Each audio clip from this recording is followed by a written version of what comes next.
from Coming Hot Into the Box, and I am here with Arts and Crass from Bruised Boutique, and she's going to talk to us about gear, one of my favorite topics. Mine too. Yeah, I'm telling you, without gear, lots of bad things would happen in Derby.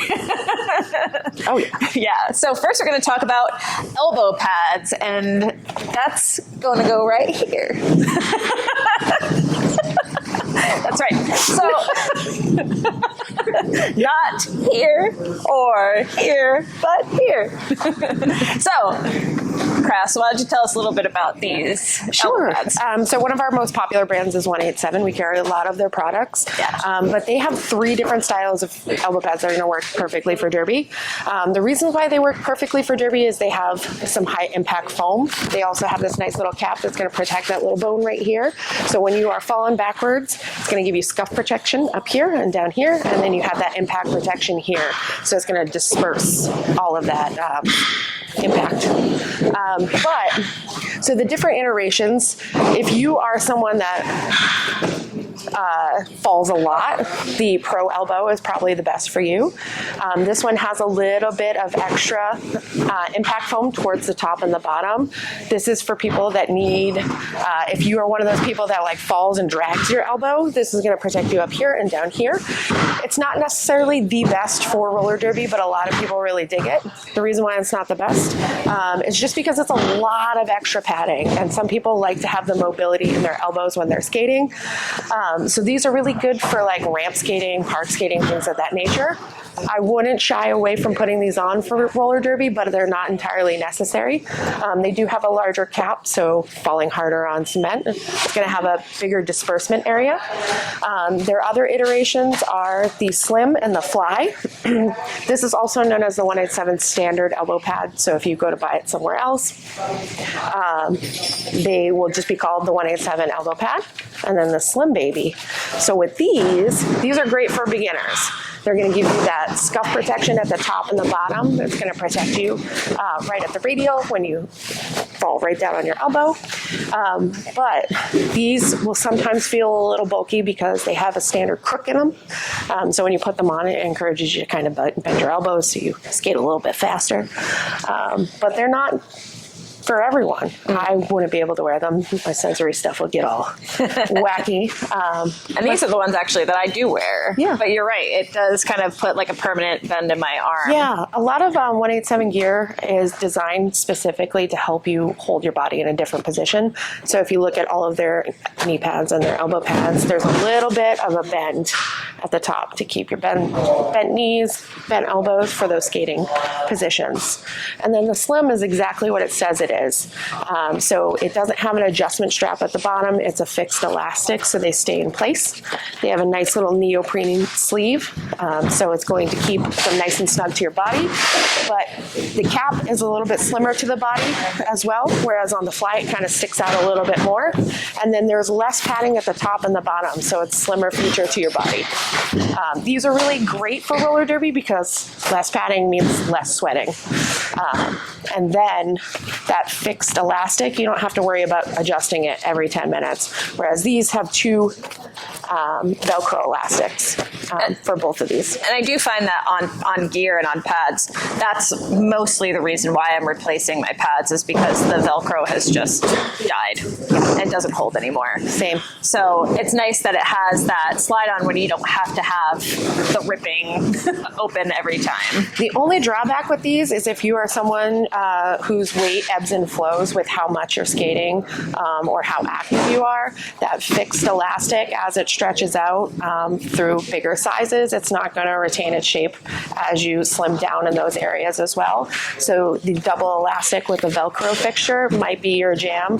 If you're someone that, say you work out a lot in the winter doing upper body stuff and you return to derby season and you're like, why is this so tight? Well, you can adjust that. Yeah.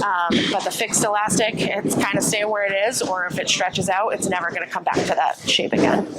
Excellent. All right. Okay, so the next thing we're going to talk about are wrist guards. And as I mentioned in previous episodes, I tend to go through wrist guards pretty quickly, whether it be just breakdown of the material or the Velcro, that sort of thing. So it is the thing I replace the most. But so tell us a little bit about these wrist guards here. Sure. So these are the three most common types for roller derby. So we have a slide-on style, a tri-wrap style, and then a palm guard. So palm guards aren't going to have that stabilizing brace at the top that these two will. So if you are someone that falls heavy on your hands, I would recommend something with like a stabilizing feature at the top. And then they don't have the deepened spoon. So the spoon is the plastic part that's going to make impact with the ground. The spoon actually takes the impact and disperses it outward. So the RD wrist saver, this particular one, RD for roller derby, it is a neoprene sleeve slide-on style. So it has a little nub that you pull on, very easy to get on. And then the increased spoon here. So for people that fall heavy, that's the jam for you. And then the best feature about these, and it's really disgusting, they have this little pad right here. This is to wipe your face while you're sweating. I think it's a really great feature.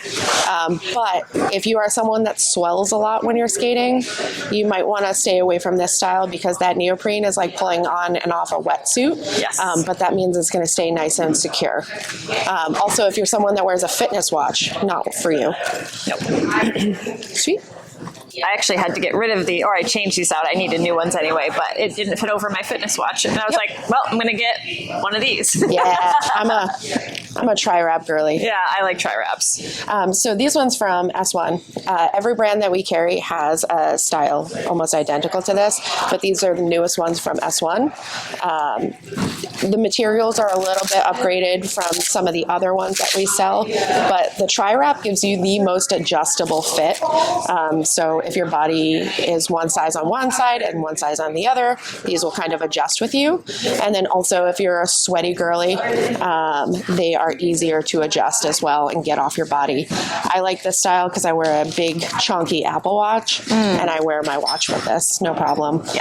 Yeah. Excellent. Yeah, that's my pad of choice. Also, S1, every single piece of gear that they sell comes with this little bag that you can wash your gear in or use for wheels. That is so handy. Yeah, I love companies that build stuff into their packaging that's actual functional. Yeah. Go in the garbage. And not go in the garbage. Yep. Oh, I love that. That's Yeah. great. Excellent. Thanks. Excellent. All right, is that it for, we're going to talk about, we didn't talk about those. Nope. Oh, sorry. That's okay. Let's talk about those. So these are the most popular wrist guards in roller derby because when you are doing like a tripod or you're trying to give your skate mates a whip or something, you have full functionality of your hand rather than digging that spoon into their body on their shoulders. People really appreciate these. They're just a slide-on palm guard, so high impact falls, you're gonna feel them, but it's not bad. It's just you'll feel them a little bit more. But most of the time, derby skaters are falling on their knees and popping right back up, not doing those 4-point falls anymore. So once you move past your intro gear, these are a really great option as well. Sweet. Oh, neat. Yeah, I didn't think about that in your tripods, but that would be... Yeah, that's the biggest complaint from our junior skaters is that they can feel their other friends' wrist guards. And they're like, they're holding me too tight. And I'm like, what part of their hands? Like, I just imagine fingers. Right. But that makes sense because you're resting your hand on them. Right. Yeah. Yeah.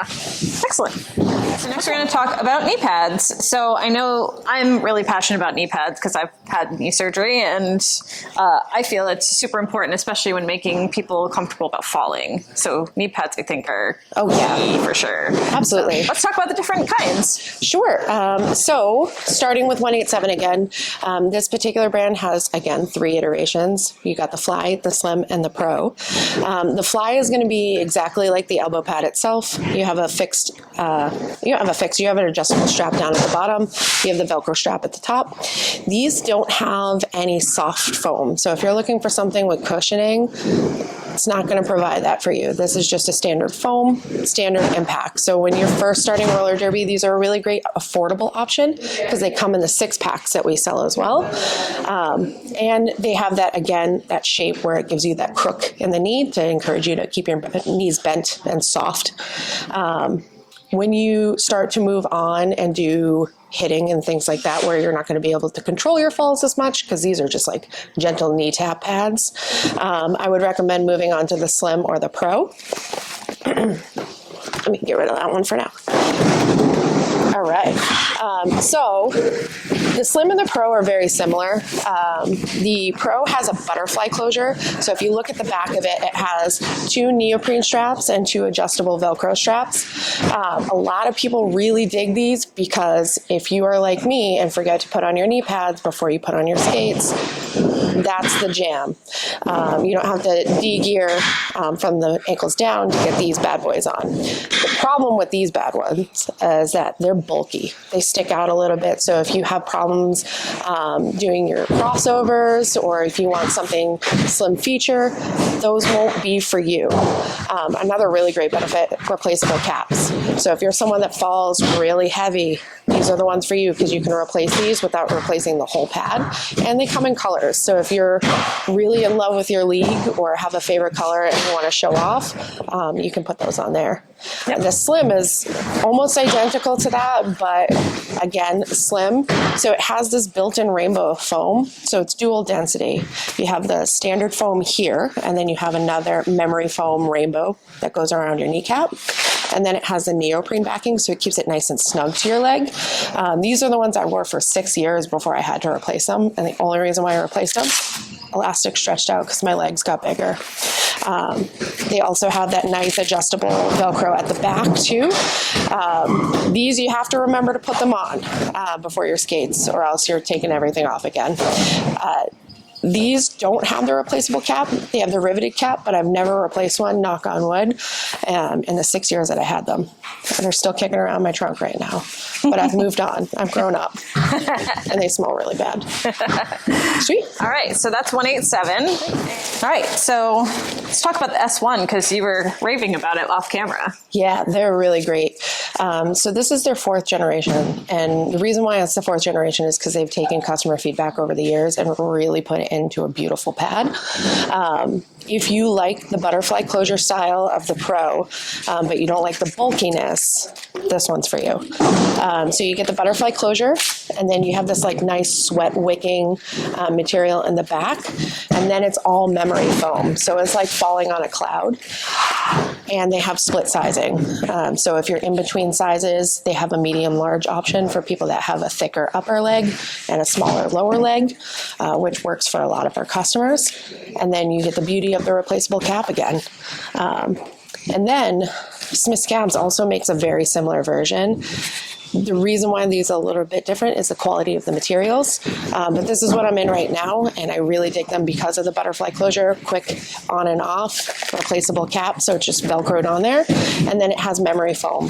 The quality of the memory foam isn't as dense as the S1, but if you're trying to ball on a budget, these are the ones. I really dig them. And when you're washing your gear, what's really great is this removable cap, is that you take it off before you throw it into your delicate cycle for washing, and make sure that all of the Velcro parts are covered when you're throwing them into the wash, for sure. But that's why I like a removable cap too. Oh yeah. That, and my skates are red, so my caps are red too. Yeah. As you were mentioning, washing your gear, if you're nervous about putting it in the cycle, you can just plunge bath them, fill your bathtub up, plunge them a couple of times, and let them air dry. But the Pro Derby comes with a wash kit. So it comes with extra Velcro that attaches to all the Velcro parts on your pad, so they don't attach to everything. They used to come with like a little bag to put them in, but they don't anymore. It's just the Velcro. Yeah, I have the Pro, and they just have the Velcro. Yeah, which is a bummer. Yeah. Excellent. Yeah. Great. Sweet. So as we were going through the store and buying lots of things, I came across this so adorable little set that I just had to feature it, because not only do I like small things, but look how teeny tiny this is. For our junior skaters that are starting out, you can get these kits that have all the pads that they need to get started at a really reasonable price. This is under $50 here at Bruised, and screaming deal, I think. But then they come in all sorts of fun colors, but like, It's just the cutest little darling thing. Every once in a while, I find something tiny or something that comes in tiny to the store, like a junior size 13 skate, and I just stare at it and like cry a little bit. I'm like, this is so tiny. And working with juniors, I see kids come in with this gear, and I'm like, oh, it's so tiny. They're so little. It's the future of Derby. It is. And that makes me so happy. Yeah. But I thought these were cute. But on this brand, the Saver series itself, I would not recommend these for an adult. They come in adult sizes. If you are starting derby, do not go for this set. Reason being is it has 2 fixed elastics here that are just straps. There's nothing holding them to your body. So if you are someone with a heavier body like an adult and you slide, those are just going to slide right off. No kidding. Yeah. Good tip. Saver series are fine for juniors, probably up until age 10, and then it's straight recreational pad. Excellent. Yeah. Good tip. Thanks. So, knee gaskets is another thing that I feel can be really important, especially for people who have maybe some knee injuries that they're kind of nursing, or just to add extra stability. So why don't you tell me a little bit about knee gaskets? Sure. So knee gaskets are going to operate like a compression sleeve, but they give you more support along the sides of your knee as well with that compression. And then this little pad right here, the donut that's going to sit right over your kneecap, that's going to connect the space between your knee and the pad. So if you have any gapping in any of your equipment where when you're falling, your knee is actually slamming into the front of the pad, this is going to fix that gap and then offer the compression. So if you are falling hard on your knees, you're going to have a little bit more support. I don't personally wear these because I was in a slide-on style knee pad. So if you do that, you might want to size up on your slide-on knee pads. But these are really, really great, especially if you are nursing an injury or you need that extra bit of padding, or if your surface that you're skating on is like straight up concrete. These are really going to help with those falls. Excellent. Yeah. I find that definitely sizing up in a lot of your knee pads just to be able to fit them properly might be the thing to do, because I would need to do that in order to wear them. I've tried putting them on with my knee pads and it's too tight and uncomfortable. When I dislocated my left kneecap at the skate park, I wore one of these for like 3-4 months because I needed to stabilize where my kneecap was underneath my pad, and every single time I would fall on my knee pad, it would shift. I could feel it a lot, and then it would swell again, and these kept it right where it needed to be. So if you have any previous knee injuries, these are really good for that. Excellent. Yeah, great. All right, thank you so much for telling us all about the pads and gear. And this is Karnage coming at you from Coming Hot in the Box. Be delightful. Oh.